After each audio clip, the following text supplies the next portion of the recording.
Good. Okay, awesome. Thank you all for being here. We're so glad that you came back to Beautiful Moms.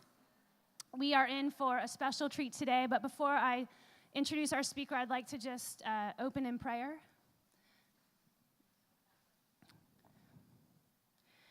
God, I just thank you for your faithfulness. Thank you for always being with us wherever we go, whatever we go through, whatever our children go through.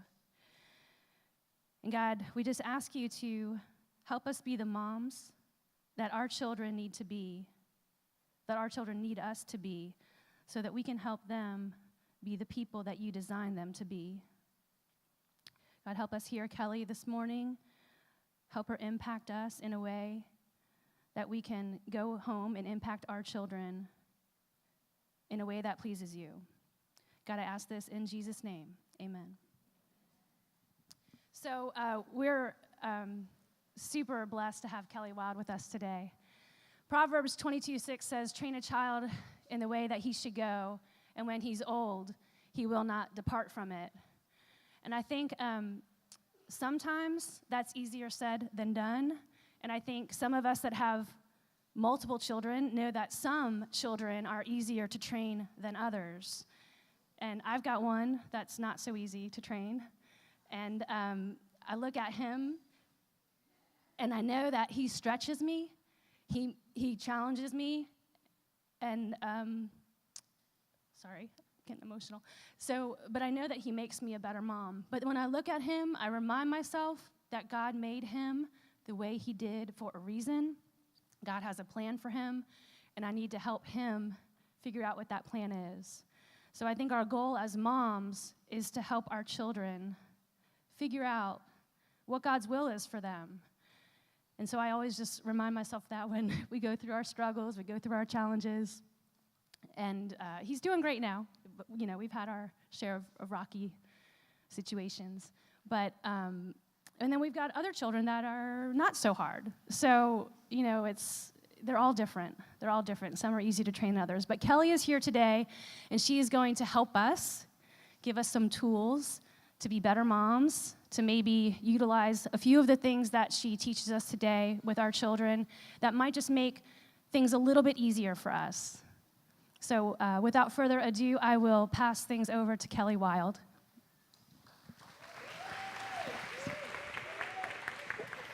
I have this one. Yeah, thank you. Good morning, beautiful mamas. I'm so excited to be here. Are they going to put the picture up or no? I have 4 kids. I'm not sure if they're going to show that. My husband's Dean, and we've served at Grace for about 20 years now. We have a 22-year-old boy, a 19-year-old boy, 15-year-old girl, and a 9-year-old girl. And I get it. So I want to ask y'all some questions. Would anyone here be brave enough to raise your hand if you want to that say, I think I'm raising a strong-willed child? Okay. How about, I'm pretty sure I'm raising a future lawyer, right? Always has an answer, got to come back, the mouth, right? Okay. How about, are you raising kids in multiple developmental levels? So you've got a toddler, elementary school, middle school, or baby, and you know that they're plotting against you. They're coming to bring you down. Okay, well, good. I hope that what I'm going to share with you today will be a really easy funnel that you can run challenging behaviors through. So there's no one formula that's going to fit every kid for every situation. We all have kiddos with special little needs and nuances. But this is a question you can ask yourself as a mom. Have I passed the test? Okay? This isn't about being a perfect parent, because the only perfect parent in the room is God. The rest of us are doing the best we can. But we can ask ourselves, have I passed the test? So if you look on your handout, I'm going to pull something before we get started with that. And I would like to start by just sharing a bit with you about really about how all our brains work, but it's important for you to know this with your kids. So I want you to think of their brain like a speedometer, or your odometer, right, in the car. No, speedometer. Speed, thank you. Okay. Odometer tells you how far you've got. And think of how they rev up, okay? When the child is in a calm place, or think of yourself, I'm feeling good, I'm peaceful, I'm kind of in the green, okay? 0 to 30, we're just chugging along, doing good. When the brain is in that state, it can access the frontal lobe. In the frontal lobe is where we house cause and effect thinking, logic. This is the part of the brain that you use to make good decisions. When I start to get a little dysregulated, we would call, I start getting a little yellow. I'm getting a little frustrated. I'm getting a little stressed. I'm getting a little overwhelmed. Our brain starts to have a little bit of a harder time accessing the frontal lobe. And what might that look like in kiddos? I'm whining. I'm starting to turn into a floppy bunny. I'm fussy. Little lawyers start with the mouth. Okay? I'm starting to get a little yellow. Red, I'm full on dysregulated. Okay? This is my lovely 19-year-old who is really into dinosaurs, and I said, I will never have a child behave that way until I had children. And then he had a fit in Target because I wouldn't buy him a dinosaur, and I had to carry him out of the whole store. Okay, that's in the red. When your kiddos are in the red, the takeaway I want to share with you is that they're functioning in the basement of their brain, and that's where we house fear, fight, or flight. And we all do this. So when I'm really, really, really upset, I'm kind of functioning from back here. I'm a little survivalistic at that point. I am not accessing the frontal lobe. So when you ask your child, why are you acting like this? They literally do not know because they're not accessing that part. Also, what tends to happen is when our kids are in the red, we want to try to teach them. We want to say to them, stop acting like this. We don't act like this in our family. Here's what you need to do, blah, blah, blah, blah, blah, blah, blah. They are not going to hear you because we do not learn when we're in the red. As a mom, your best shot of using your energy well, because you're only going to waste it if you're trying to teach in the red, is to help your child calm down so they can access the green. When we're in the green, we have a better chance of learning. And that's where we're going to start today, okay? So our first fill-in, when I say, man, this is really driving me crazy. You know, children are supposed to be a gift. They're supposed to be a joy, and this is not feeling very giftish right now. This little behavior here is really driving me nuts, okay? Number one, teach. That's your first fill-in. Very often we will say to kiddos, no, don't do that. But we don't spend sufficient time teaching them the yes. This is what yes looks like. Our brains learn best in the green. So what you might want to do is pick a time, a good time, to focus on teaching the behavior that you want to see and try to make it fun. We learn best when we're having fun. So, for example, can somebody give me a behavior, not that this ever happens to your child, but just something that can be frustrating for moms? Whining. Okay, so let's say that's the one I'm going to focus on this week, because my life would be better if we didn't have whinies going on in our family. So I'm going to sit all my little chicks down, and I'm going to say, guess what? This week, we're going to work on using our big boy and our big girl voices when we want something. Because it really hurts mommy's ears when we whine, and you have that conversation ahead of time. You practice and you have fun. Mommy's going to have 3 things. I want you to come up and I want you to ask me with your big girl voice. Now, what would it sound like if you were whining? Ooh, no. Help them practice what the correct behavior looks like. So that's the next little one, or rather number 4, bodies that do have a better recall. So think of a coach, right? The coach is going to drill during practice so that hopefully during the stress of a game, that muscle memory is going to kick in. If we give our kids the opportunity to practice what the correct behavior looks like when they're in the green and we make it fun, during a stressful early yellow moment, we're going to have a better chance of remembering, oh yeah, I need to use my big girl voice, okay? Also, quick little tip, where the eyes go, the brain goes. So if you're teaching or instructing, you always want eyes. If your kiddo is watching a screen while you're talking to them, you're not going to have it go in the way you would want. That needs to pause. Mama needs eyes, and now we're going to teach, okay? So that's just a little nugget, because sometimes, especially if you have a busy one, the eyes can be all over. It's helpful to say, give Mommy your eyes.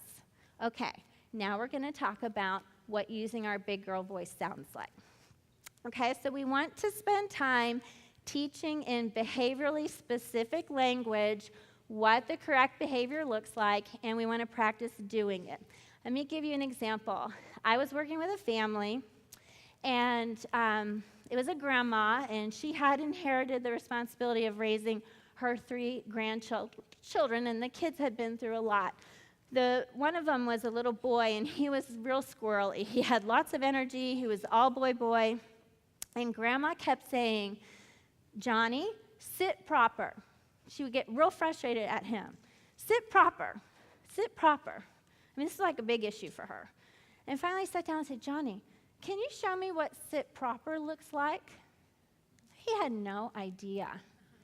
So we had to teach in the green. Okay, we're going to play a game, and you're going to come over here, and you're going to sit in the chair. I want you to sit with your bottom here, your hands go here, your legs are like this. You're going to take a deep breath. When you do a great job, you're going to earn an M&M. That's what it means to sit proper, the way Grandma tells you. Okay? So very specifically, what does it look like? We also want to teach ahead. If you're going to go to the grocery store, and that's a challenging time for you, maybe a fun way would be go get a big box, and we're going to practice how we should behave when we're in the cart. And stick them in the box, because every kid loves being in a box. That's fun. And we're going to talk about where our hands go. And if you do a good job, you earn a cookie at the end, and you can have the cookie there. And we're going to also talk about, how we use our voices, every part behaviorally, specifically. And then, right before I leave the car and pulling up into Publix, I'm going to remind them exactly what I'm expecting ahead of time, because the brain is in the green. Now, when you're in the grocery store and you've said no to the Oreos, we're already heading to the yellow. But because we've talked and we've practiced ahead of time, that opportunity for them to recall and improve is going to increase. So first question, have I passed the test? Have I taught? Do I need to go back and be intentional to teach the behavior that I'm looking to see? Then number 2 is E, encourage. Have I been intentional to encourage this behavior that I'm wanting to see improvement in? I'm going to model for you what we call effective praise. So we all know we should praise our children, right? We're all motivated to do better when someone's, noticing and maybe giving us an encouragement once in a while. But here's what a general praise would sound like. Oh, Mary, you did such a good job at church today. Great job in your clubhouse classroom. Okay, that's good, right? Here's what effective praise would sound like. So let's say Mary's been getting in a little bit of trouble in clubhouse. I never had one of those kids. And And you've really been working with her. In fact, you've practiced in the green, what it looks like to behave properly in Clubhouse, all that good stuff. And you go, and she did a good job. The way you might effectively praise that would sound like this. Mary, I am so excited to hear from your teacher how you sat quietly in your own chair and kept your hands to yourself. And when you wanted her attention, you raised your hand. Great job in class today. Now the child knows exactly what they're being praised for, which behavior is something they would want to replicate, and then you can continue, right, to maybe tweak some things that we're still working on. So we want to use effective praise, and then we want to catch them when they're doing right. So if I'm working on improving whinies, for example, we've talked about big girl voices. We've practiced that. I might do a little non-Pinterest chart. See this? Piece of paper and a pen. Your kids don't care. And I might do something like this. Gotcha. I'm very intentionally going to catch them doing right. So now when maybe my daughter has to ask me for something, she might have typically, maybe I give her a no. She might have typically started a little whining. But she catches herself, I'm going to go, oh, I cannot believe you just used your big girl voice in that moment. That was so awesome. I'm going to walk over. I'm going to put her a little star. Or maybe she'll put her sticker on. So just intentionally highlighting, we're working on this behavior. I am going to make a big deal every time I see it going well. I'm also going to work on correcting it when I don't see it going well. And we'll talk about that in a bit. You want to affirm them when they're heading in the right direction. So you guys have all, I'm sure, had moments with your kids, right? They fall. Maybe they scrape the knee a little. And there's that split second where they're not sure how they're going to respond. They look at mom, and you're like, you're good. And they're like, okay, I'm good, right? Or you go, oh, and they just burst into tears. Same split second. Very often when you're starting to pay attention, you see the little wheels, because maybe you've given an instruction and there's like this, like, should I obey or should I not obey? Am I going to use my bigger voice or am I going to whine? If you can catch that and go, oh, I just know you're going to do a great job obeying. Oh, okay. You may catch them and kind of nudge them in the right direction. So that's something that can be helpful too. I want to also acknowledge real quick, some of you guys have kids who have very little yellow. They go from green to red super fast, right? There's different reasons for that. I call those high idlers. They're at the light and their foot's just on the gas. They're like ready to go, and they dysregulate very quickly and very easily. Again, when they're in the red, your only goal is trying to help them calm down so then we can teach. But part of this process, the goal too, is helping to expand that yellow a little bit, okay? So if that's your kiddo, that is harder. And I just want to acknowledge that out loud for all of you, because there are some, they don't have a lot of yellow. You really have to look for it, try to catch it quickly and pull them down into the green and then teach. Okay. All right, for our next letter, it is structure. So, have I taught? Am I being intentional to encourage this behavior that I'm trying to develop? And now I want to bring in a little structure, okay? If I don't feel Pinterest, guilt. I don't know what Pastor Matt said yesterday or last week. I didn't have a chance to listen, but a lot of times I'm just using a piece of paper. My daughter's really crafty, so she made this. And I want to explain a situation we were dealing with this summer. So I work from home, and I had to work a little more than I have historically. And I have a 10-year-old who doesn't have a built-in playmate. Her siblings are all older. They're working now. And she was kind of having a hard time structuring her day, which, I don't expect a 10-year-old to be able to do on her own. I also didn't want to fill her time and become her entertainment crutch, so to speak. So I really wanted her to begin to develop that ability to fill her own time. So we came up with a little structure. She starts the day with the clips on one side, and as she accomplishes the task, it goes to the other side. Super easy, and all of these can be tweaked according to age. There's lots of ideas. I know when you guys talk at the table, you'll be able to come up with some. So sometimes providing some structure will help a lot with difficult behaviors. She had to do reading on her own. She had to do one chore. She had to, for 1 hour, play or do a project. So this gave her some structure for her day. Also, here's another idea of a way to provide some structure. This is called a board. And if you have kids who say, I'm bored, I'm so bored, that's like banned in my house. We don't say that word because it drives me crazy. So we taught in the green, okay, when you can't think of something to do on your own and you feel bored, whose responsibility is that? What can you do about it? What are some ideas of things you could do? They came up with the list. Okay, again, this can be a piece of paper on your refrigerator. Now, when you're in a situation and the child is starting, and in a way, they're kind of starting to get a little yellow maybe, I've done some practical opportunity for structure, but in the moment, that enables me to provide 2 choices, which can be very helpful for a yellow kid, 2 guided choices. So here's what that would sound like. Oh, it sounds like you're feeling frustrated because you can't think of something to do. Would you like to choose something from the board, or would you like mommy to come up with a task for you?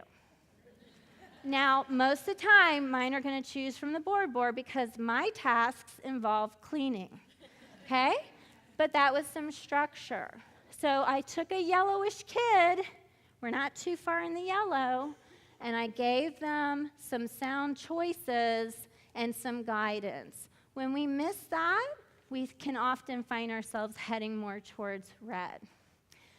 Okay, and your last fill-in, oh wait, let me tell you a couple of the little notes here. When you're providing structure, it is helpful to kind of do a light tone at first. You notice when I modeled that, oh, it sounds like you're feeling a little frustrated trying to find something to do. Okay? How can mommy help you? Here's how I'm going to help you. If they sort of keep on and you're needing to be a little bit firm, what happens with a lot of us is we start to get into the yellow, right? And then our voices go up and we get frustrated. What we want to work on is the opposite. The Bible says a gentle answer turns away wrath. If you work on yourself, because we have to be pretty regulated, we need to try to stay in the green ourselves. And when you see that little challenge coming, lower your tone. It's interesting, there's actually research on when you slow your speech down and lower your tone, it speaks to that primal part of the brain. So kids are starting to get dysregulated. They're not doing great up here. They're going back here. My voice is going to change. Honey, you may choose one of 2 things. You may select from the board, or mommy will select something for you to do. Tone goes down. No yelling is necessary because it's not going to be effective, and it often is going to throw them into the red. Okay, so that's something to practice. Also, no rabbit trails. Stick to the main issue. So if you're raising a little lawyer, what they're really good at is releasing rabbits. So let me tell you what that sounds like. Okay, I'm correcting my kiddo about how they were just unkind to their sibling, and the sibling asked properly, and they should have shared properly, and they didn't. And I'm talking to my kid about it, and the child says, well, that's not fair. You give her more time than you give me, and you don't love me. I mean, whatever they come up with, right? I didn't get my turn. What they're doing is they're releasing rabbits. And then what happens? You are having a discussion with a 5-year-old about how you're actually a fair parent and how you love them both equally and all this stuff, because they are brilliant. They're releasing rabbits to get you off track. Here's how you get out of that. This is a great word, regardless. Use the word regardless. So they go, da-da-da, blah-blah-blah, blah-blah-blah. Regardless, I've asked you to treat your sister kindly, and I want you to walk over there and hand her the toy properly. So I didn't run after any rabbits. I kept right on what we're dealing with in the moment, and what helped me stay there was, regardless, this is what we're talking about right now. That is a great one all the way up through adolescence, because they're master rabbit releasers, right? Da-da-da-da-da. Regardless, you are to have your room cleaned by Friday at 5 p.m., okay? All right, so those are some thoughts for structure. And the final one is T-train. Okay, so this is bugging me. Have I taught in the green? Have I been intentional to encourage? Have I provided some structure with what's going on? Now it's time to train. Remember, we teach in the green. So are things green now? So maybe I have a little one, they've continued to challenge, and it is time for them to go sit over here in the think it over spot or whatever, or remove the toy, whatever's going on, whatever form of discipline would be next. We want to mean what we say and say what we mean. So it's important to follow through. They need to know that you're going to do what you said you're going to do. So be careful what you say you're going to do if you're not possibly going to follow through with it. So at that point, I might say, all right, you're done. You're going to sit over here for a little while. I might need this one to calm down, because now I know, right? There's no sense in trying to teach when they're in the red. Later, when things are calmed down, now we're going to talk about it, and we want to finish the loop. So what that would mean is go back to the scene of the crime and do it again properly, because that gives the muscle memory. So if I put a kid in timeout, or I removed a toy, whatever that form is, and I said, okay, now you're done. Come on out. No, I haven't finished the loop. So I say, okay, come on. Now we're going to go back over to your sister. I want you to say, I'm sorry, sissy, for hitting you. Will you forgive me? There's another little nugget. The way we apologize for a situation is different than the way we repair a relationship. And even if you have a little bitty, right, a 2-year-old, a 3-year-old, they don't have that language. Some of them do, but you're still modeling it. So it might be, now I want you to say to Sissy, I'm sorry for hitting you. Will you forgive me? And the kid might only be able to say, sorry, forgive me. That's fine. Good job.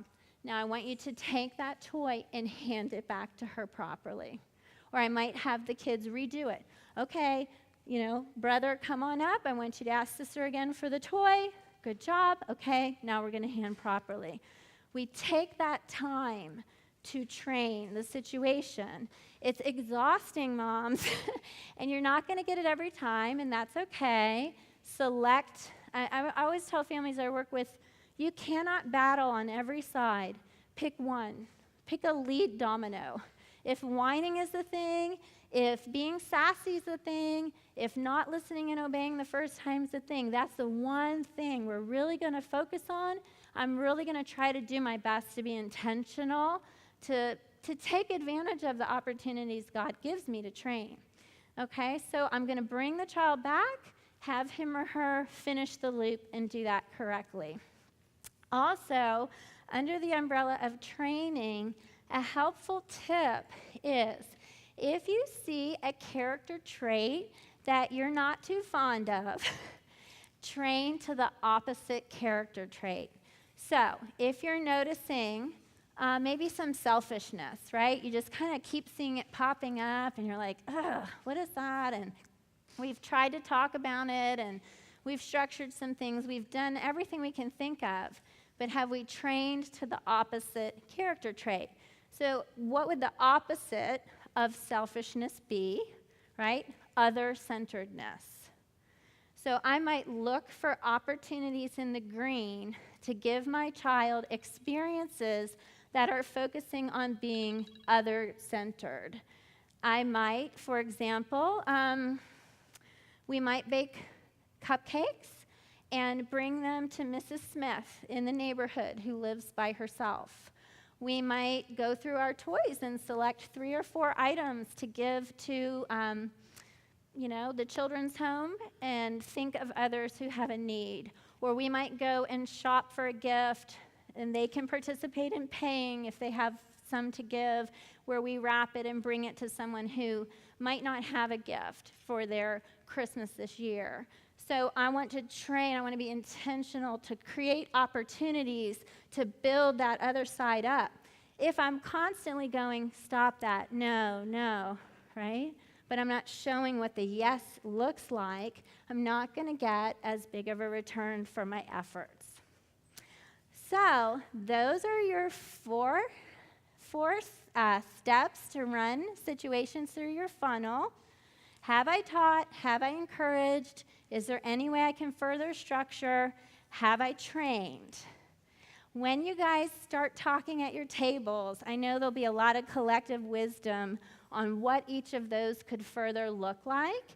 I have just a couple minutes, and I was going to take maybe one more behavior and run it through the funnel and see what that might look or sound like. Does anybody have any ideas? Respect. Okay, great. That's a great one. Everybody struggles with that. All because children are sinners. We all are, right? Okay, if you never believe that, you haven't had a child. Okay, here's what respect would look like. Respect is 3 things. It's our face, it's our tone, and it's our words.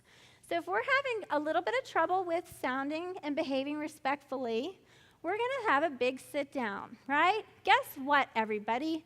We're going to be working on being more respectful, because it's one of the values in our family that we are kind and respectful. So let's talk about what respect looks like and sounds like.